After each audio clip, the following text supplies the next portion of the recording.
Got that baptistry on rolls, membership, you see. Mm. Wouldn't believe it now. Can you remember who the first, or have you heard of who the first people were to come into this area? Do you remember the first people that settled in here? No. No, I don't. It said that my folks, as I said a while ago, was the first ones that settled here. And I don't know who all began dropping in here after that, you know. I just don't remember. His grandparents was named Tate.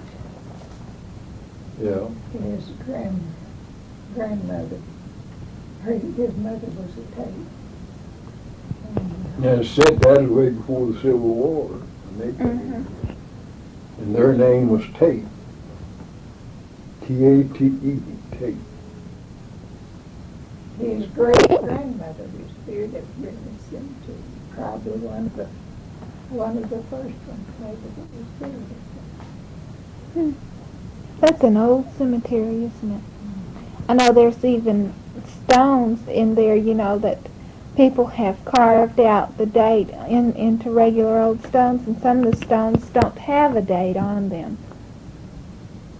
Can you remember any stories about your grandmother and grandfather? About my grandfather. Yeah. Your grandfather and grandmother, she said, could you remember any stories about them? No. No, I don't know. I don't remember of seeing my grandfather, but I remember my grandmother well. But he died, and I don't remember him. That is on mother's side, they said their name was Tate. Now my daddy's side of the house, well, they come from Alabama. My granddad, and he had 2 or 3 brothers with him, and I forget which it was. And they immigrated in here way before the Civil War. And they camped down in here in this here Crosby neighborhood. And stayed there. And of course this country was all uncleared. It was all growed up in timber, you know, everywhere. And so I've heard my dad tell about it, and said that his dad and his uncles got on the horses and rode all over this here country here, and then went over on Big Creek and rode up and down Big Creek and looked that country over, and come back and decide they'd settle down here. Not far from where William Longing, just a little way. And one of the big reasons they done so, well, that land over yonder was too high. They was asking too much money for it. They was asking 50 cents an acre for that thing. And that is just an audacious reply. And so they come back over here and they could get this for half price, 25 cents all around. Oh, boy. And that's how come settling here, you see. Now that's what high price they had on land them days. Golly, that was outrageous, wasn't it? If people had that timberland that was here then, if they had that now, well, they'd get rich on the timber. Oh, they sure would.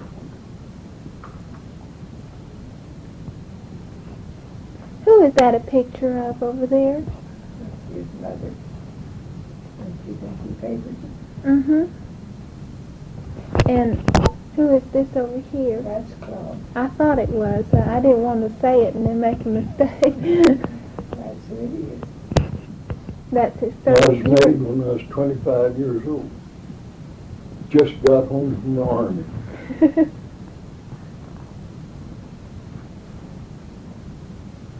were you in World War One? She said, was you in World War One? Mm-hmm. Yeah. I went in the Army, and we stayed down here at Little Rock just a short time, and they sent us on down to Camp Beauregard, Louisiana, and we stayed down there several months. And then they shipped us out of there across the waters. We left Camp Beauregard. The morning is in August the 3rd, about 8 o'clock one morning. Got on the troop train and started. And we went on down to New Orleans, and then we cut across the river there.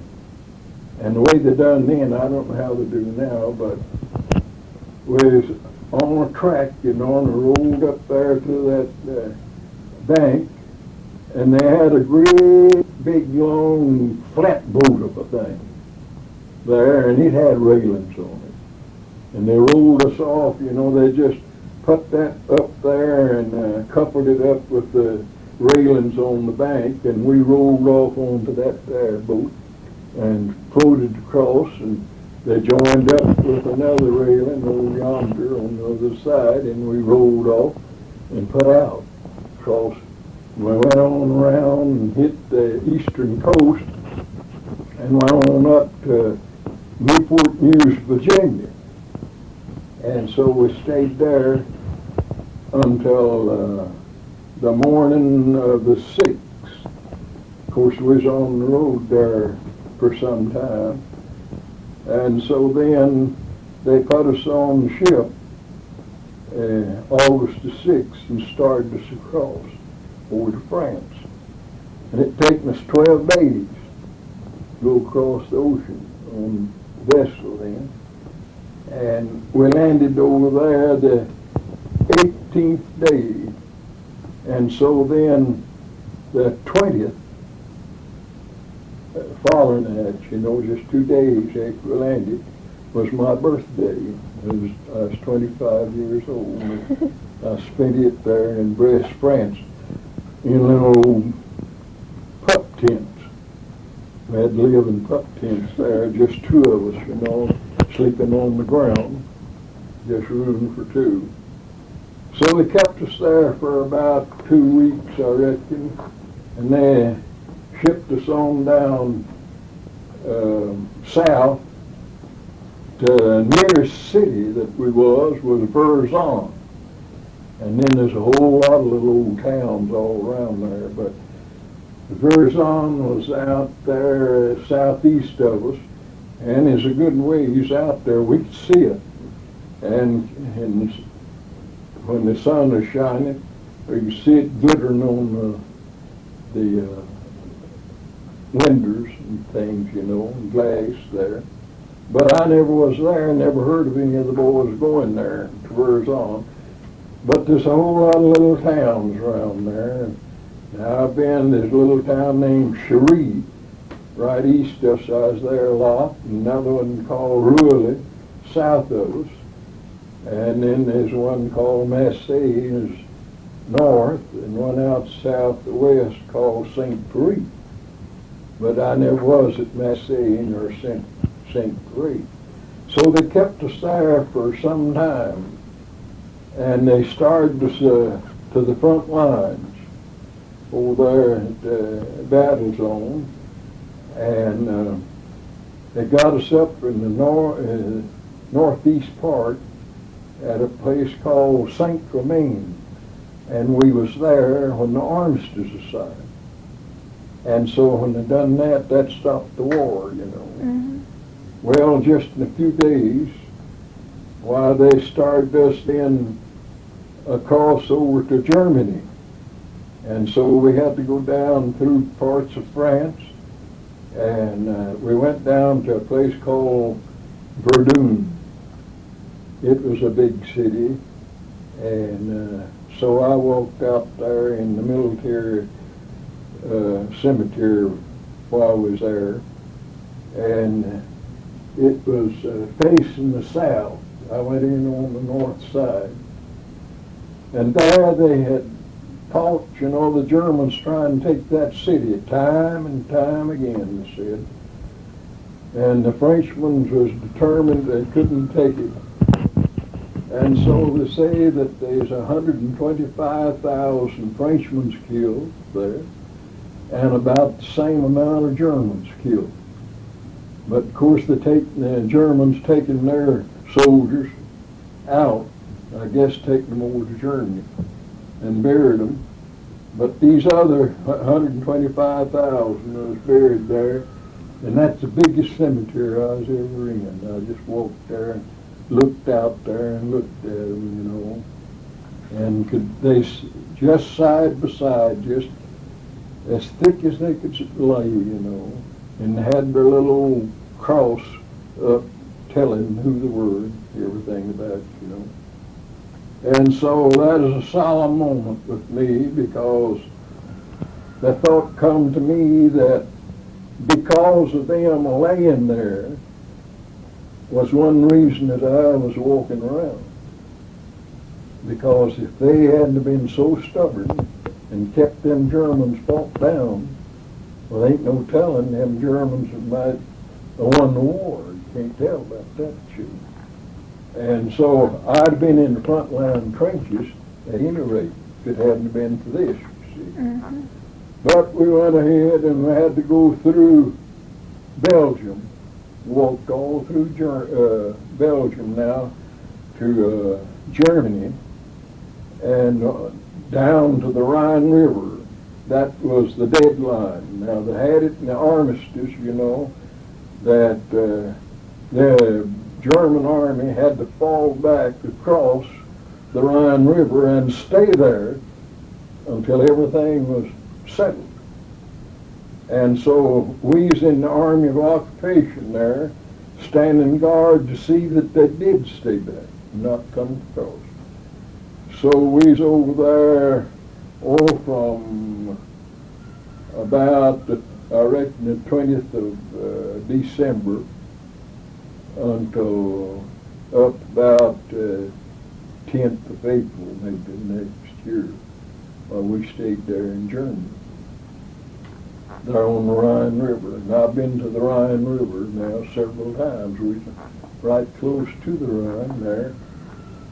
So we'd go over there, and look around, and I saw one time I was over there, and I knelt down and washed my hands in the Rhine River. I told the boys, I said, I just want to have it said, I washed my hands in the Rhine River. So I washed my hands in the Rhine River. Oh, heavens. That was quite a big thing for somebody from around here to go over there. And now, while we was there in Germany, the officers come to me 3 different times and offered me a pass, wanted me to go to Paris, France. Well, now that's a big thing, you see. Paris, France. It's a noted place. And so now a lot of folks have been tickled that done that. But I didn't care about that. Go over there in a strange country that way, and you couldn't get around for the folks, as saying is, And so when you're in France or any of them there foreign countries, why, you just got to go by signs as much as anything, You don't understand their language. But of course now it's a sight you'd be surprised to know how you can get by on just signs, But that's what we had to do when we was there in France for ever so long. And so then that's what we had done when we were there in Germany. Talked to them Germans just by signs. I know there's a girl, I've got her picture in the other room there. Her name was Elsie. Now that's all I know. I don't know what her other name is, just Elsie. So we was having a whole lot of fun, and her daddy run a saloon there. He was an old man, real old man, or he wouldn't have been there. He'd have been over in the army, you know. He run a saloon there, and of course now these boys, a lot of them, they drank, you know, and they could get their drinks any hour of the day or night either. He'd get up anytime they wanted to buy whiskey, well, he's ready for them, because he's making money off of it, you know. And so, her and me, though, of course we didn't drink. And one day we was in there drinking, you know, something like our Coca-Cola here, you know. Ilse and me and was talking. And so I had some of the money we'd get paid off in German there. And she was showing me how to take care of that money. And them French people too, they was particular about the money. And you had to be more careful with it than you do this greenback like we got. And so she's showing me now how to take care of it. And so I went ahead with her, and finally I had quite a bit of currency on me when I got paid off here in Bogart before I went across, and I had some gold certificates. Now then, of course, you can't get hold of no gold certificates. But I had gold certificates and silver certificates. So I went and pulled my billfold out, and I was showing her that. Well, that was something to her. She hadn't never seen that. And she was so particular with her money. And I just got up a few of them bills and just done them that way, you know. Told her down, she says, you know, just scared her to death. She thought I was crazy. Well, I throwed that down, you know, and they just fluttered that. She looked at it, you know, picked them up, went feeling of them, held them up between her and the light. Drex says, "Das is good." Meant, you know, that was good. She said, "Das is good." I says, "You bet it's good." And so we'd get paid off there, and their money just kept going down, down, down, you know, because they'd lost the war. And I happened to wake up about how I was losing. I had my pockets full of that stuff, and it was going down all the time, you know. And so I went over to the bank and exchanged it for francs and put it into French money, and the French money, it wasn't going down like that because they hadn't lost the war, you know. And so ever after that, well, when I'd get paid off, I'd just keep enough to trade there with the Germans, you know, and I'd convert the rest of it into French money until I got ready to get out of there. And then when I come through France, well, I turned that into our money, you know. It's awful confusing, huh? As I said, I got her picture in there, in the room somewhere there, and I think it's her two brothers is with her there in the picture. And one time one or two of her brothers come in there, and so she come to me and was talking to me, telling me about them, and told me that they was, I forget, they had a special rifle that they used. I forget now what it was. Anyhow, she didn't want me to tell what they belonged to these other boys, and I didn't. She's afraid that it'd make them, our boys, hate them, you know, because there's machine guns outfit. That's what it was. And so they belonged to that, and she's afraid our boys would hate them, you know. And she asked me not to tell them, and I didn't. I never did say a word to their boys about what division they belonged to, you know. So they stayed around there a while. They's all right, friendly. And they had to go back again to their outfits, you know.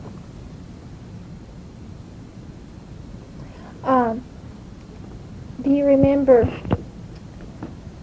isn't there supposed to be a foxhole or something on the mountain where the Civil War was? An old Civil War foxhole, or was it an Indian foxhole? Or Indian Fort, they call it up there. Indian Fort. Is that what you said they called it? Yeah. Yeah, there's an Indian Fort up here on top of the mountain. And I've been to it lots and lots of times, but it's been a long time since I was there. And it's was a kind of a mound here, you know, about, I reckon, that big across, and about so high. And you could tell a difference in it surrounding the earth there, you know, where they had it built there, and the Indians occupied it, they said, years ago, when there's nothing here, you know, but the Indians.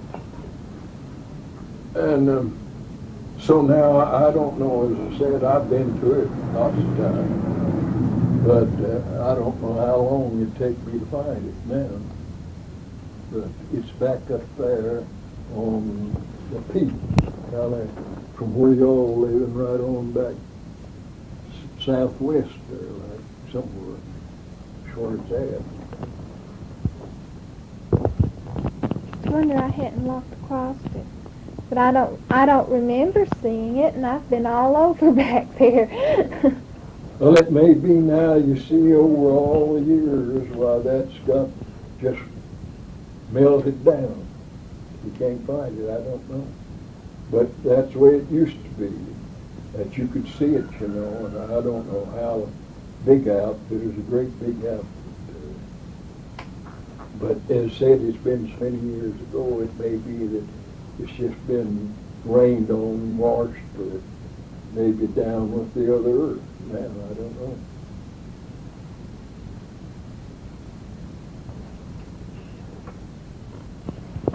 When did your people come in?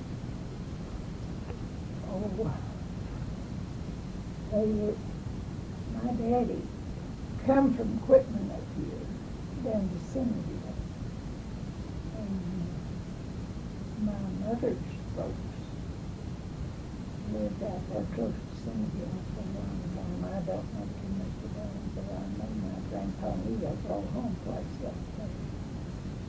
But I never knew too much about my daddy's folks. We moved here in this community in 1915, I guess, when we moved up here too. And we moved down here where we and son lived.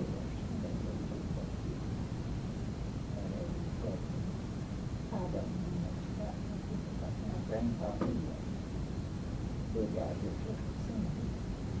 He's old in his place up there. Well, how did you two meet each other? Well, she said, how did we meet each other? Mm-hmm. She said, how did we meet each other? You remember whenever we seen each other first? No, I reckon it seemed to me like it was one Sunday over at Fanning Ruth, wasn't it? Probably. There's a bunch of you girls over there. I don't remember how many and who all, but there's some of y'all's over there one Sunday when they lived there. Seemed to me like the first time I remember seeing you all. Was this after you got home from the war? Did you meet after you came home from the war? Well, that was before, what? That was before you went to the army. Oh, yeah. That was when I was staying up at Tangley. I stayed up there about 3.5 years going to school. And so I'd come down there and visit Fanny Ruth once in a while, you know. Fanny was my oldest sister. And so one Sunday I happened to be there. There's a bunch of girls there, and I think it was the first time I remember them.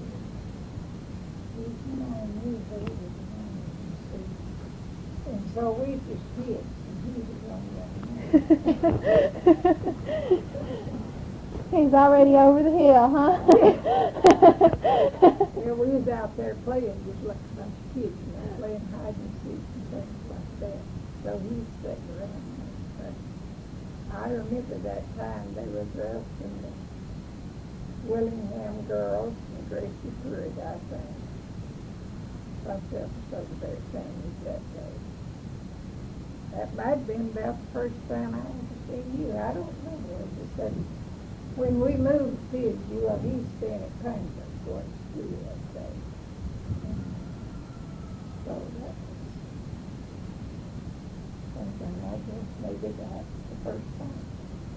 So while he was over there fighting the war, you grew up, and when he came home, you'd all grown up on him, huh?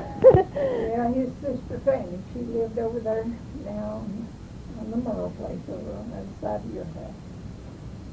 And so she'd come up to, we lived up there at the church then, and she'd come up there to get her mail. Got her mail there at our mailbox. Hi, Connie. Hello. Report. From him, but she'd always sit around and read it. Of course, she'd always cry. And she said I was always so good to cry with her. And she didn't know why it was. Of course, I didn't know why it was either. I just felt sorry for her. I hated, too, for the boys to have to be gone that way, but it wasn't because I knew him or feared anything. But when he come home from the service, well, the first time I reckon we ever went anywhere together was over to Lacona, I think, actually. He had on his uniform. It was in the summertime. We went over there singing, I think, on Sunday.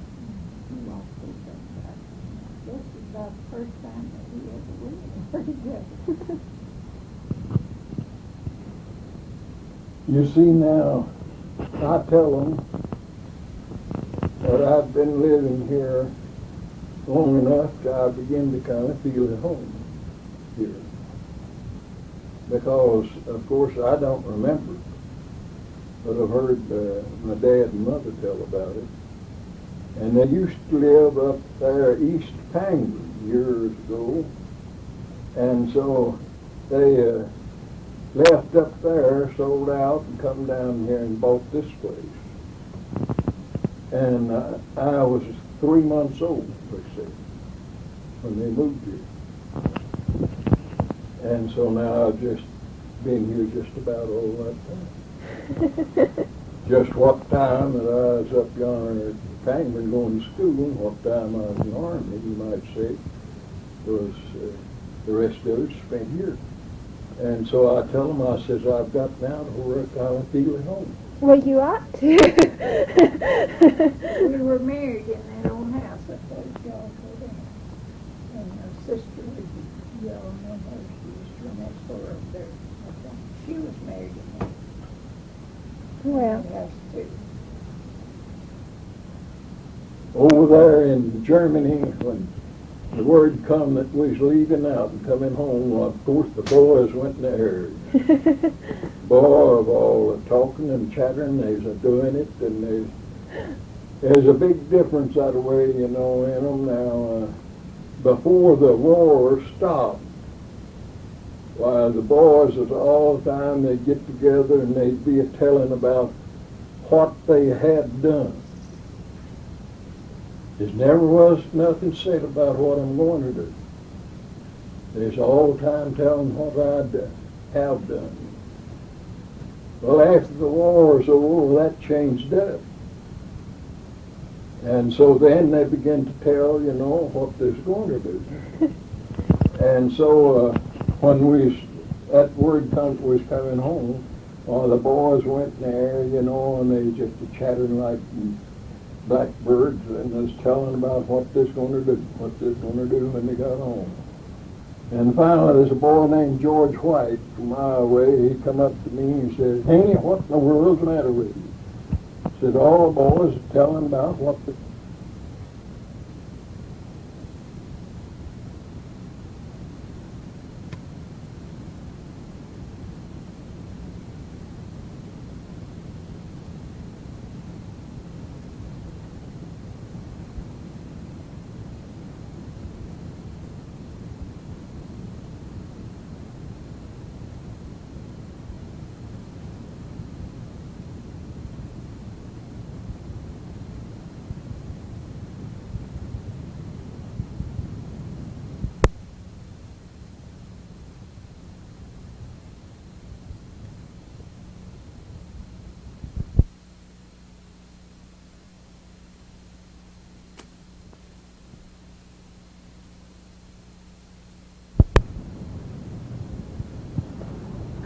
on the fireplaces, and they didn't have matches to use, you know. They had to knock fire out of rock to kindle fires. Had you ever heard anything like that? Mm-mm.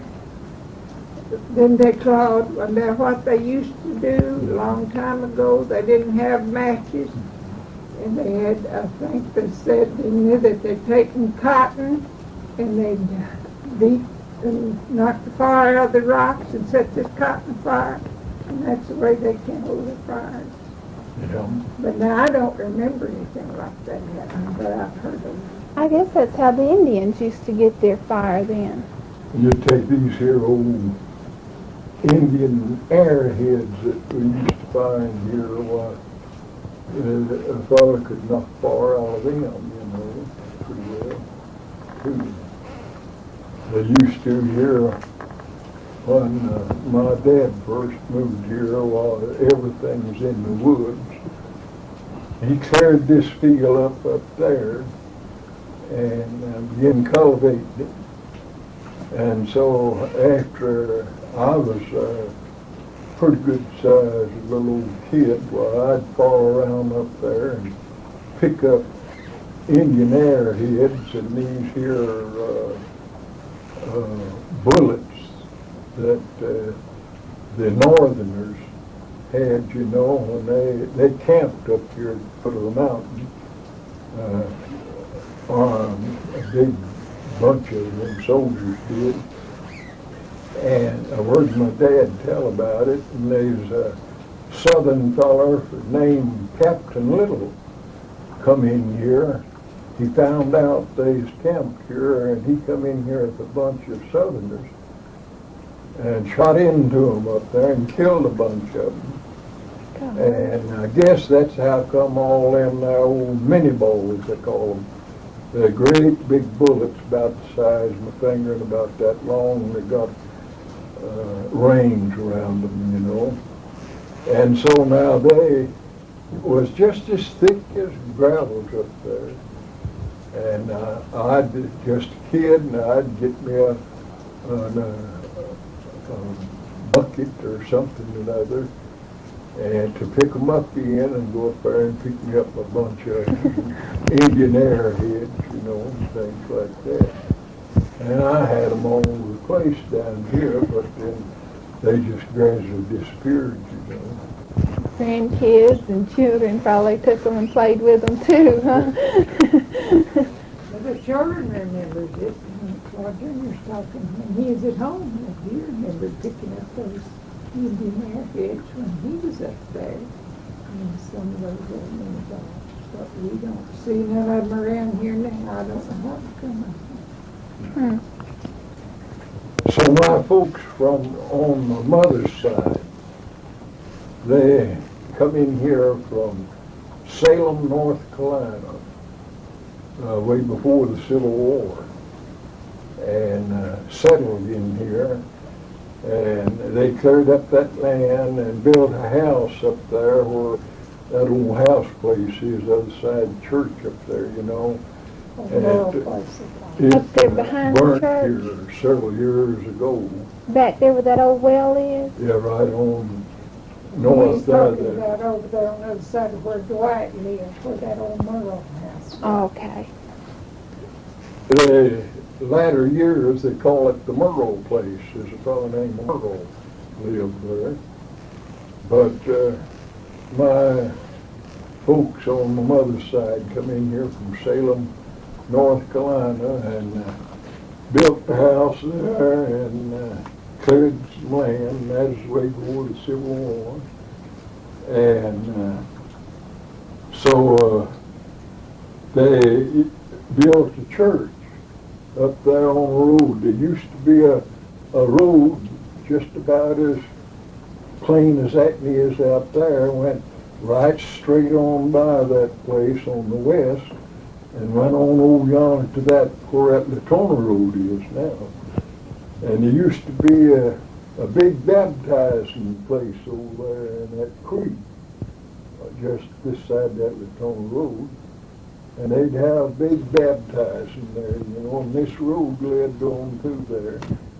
And about midway between that house and Latona Road, why, I passed through there with my folks when I was a kid, and they'd show me where the old Salem church used to be. They built a church out there, and it stayed there for some time, and then they finally tore it down and moved it over here and built that Methodist church that was there before they tore it down and built this that's there now, you know. And so it was called the Old Salem Church over there, where they named it that place where they come from, you know. Mm-hmm. And so as It's a time wonder that went Mount on, Pisgah of wasn't course, called they- Salem. I said it's a wonder Mount Pisgah wasn't called Salem instead of Mount Pisgah. Well, they named Mount Pisgah, yes, after this mountain here. As time went on, why, they kept building around in there, and one time we had 3 and sometimes 4 stores up there where the church is now. And they had a doctor's office and a post office and a blacksmith shop, and there's a fellow named Amos Suit that he run an outfit there, you know, kind of like they have down here, Searcy, wherever to take pictures, you know. And then he dealt in coffin and caskets. And so anybody happened to need one of them, well, they could buy it right there. And so now a fellow wouldn't think that now because No, it's there's ball nothing place. there. There used to be an old cotton gin there too, didn't there? In Chrisville, where they made meal. She said there used to be a cotton gin there too, didn't Oh, yeah. That there old big dug well there that y'all done away with, you see. No, the well's still there. Why, that there used to be just on the north side of Gin there. And so they needed a little more water, they said, and so then after they quit digging so many wells and they got drilling, I've heard my dad tell about they drilled over in the southwest part of it, right down in that well, and got plenty of water to run their gin, you know, there. And so now that's where we used to get water. We used to have a schoolhouse up there over on the right of the road there, on a little hill, and so we'd go over there and get water. And sometimes we'd get into it, the boys would go over there, you know, to get water, and that's fine water. It was just good cold water, and it tasted good. So we'd go over there sometime to get a bucket of water, and we'd draw up a big old snake. Ooh. And so we'd throw the snake out and go ahead, you know, and use the water. And of course, sometime if the snake was dead, why, we'd quit that well and go off down here and carry water from them wells down here, where there's 3 or 4 houses down there then. Where that old then house after is? a while, they'd go back up there and go using that water, you know. And a lot of time, we'd draw up a dead rat out of there, you know. And so we'd have to quit the well and go back down there and get water, you know. So then, too, talking about them stores, I've heard my dad tell, but that is just a little further back. I didn't remember that. But they used to have an open saloon there in them stores, and sold whiskey, you know. And so I've heard my dad tell about the whole bunch of the old men didn't like it, and they'd vote, you know, come time to vote, and they thought this voting against it. That's what they wanted to do. But just showed, you know, how time was them days. And them old men now that's so hard against it and wanting to get rid of it, why, they'd vote for it when they go to vote, you know, and just not knowing how to vote. And they finally got drilled up to where they could vote it out, and they voted it out. Well, that stopped that. But then they run blind tigers, they call it, around that mountain and up on the mountain and made whiskey. And so they just had whiskey there forever so long, you know. Lots of it. They'd have it there at protracted meeting time, you know. Folks would be drunk there, and big crowds. That place would be covered up. I know that there's a fellow named Blackwell. That was our preacher here, and he's holding a meeting. And one night he went out getting his buggy, of course, cars, well, you never heard of such a thing. He went out getting his buggy and couldn't get in his buggy.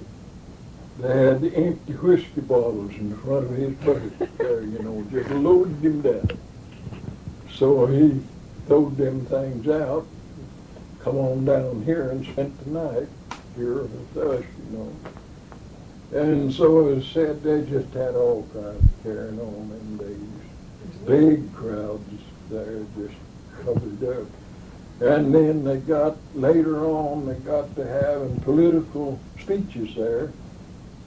And there's been governors and congressmen and things like that come there and make speeches, you know. I remember I'd grown up, I was about 10 years old, and there's a fellow named Jeff Davis, and he got to be governor 3 times, and he broke the record. Anywhere from 1 to 2 times was all that's ever been able to get in before he got in. But he got in the 3rd time, made him 6 years that he spent as governor of Arkansas. And I was up there when he's running for his 2nd or his 3rd term, and I forget which it was. And so he'd been pardoning a whole lot of fellers, you know, out of the penitentiary down there. And I've heard my dad and the old men give him down the country for it, you know, he didn't like it. And so he'd heard about it, and he brought it up in his speech that day up there. And he says, yes, I have pardoned them, and I'm going to continue to pardon them just as long as you send a petition down there a mile long asking me to. Now he says, if you don't want them pardoned, don't send that petition down there. And so, of course, now he had a point there, you see, all right. And I was talking to this year, Luther Presley, he used to be a big singer, you know, one time years ago down there at Cersei about that. And I told him, I says, now he had a point there, all right. But I says, now this is what I'm going to do when I get to be governor. I said, I don't care if they send a petition down there, reach clear across Arkansas.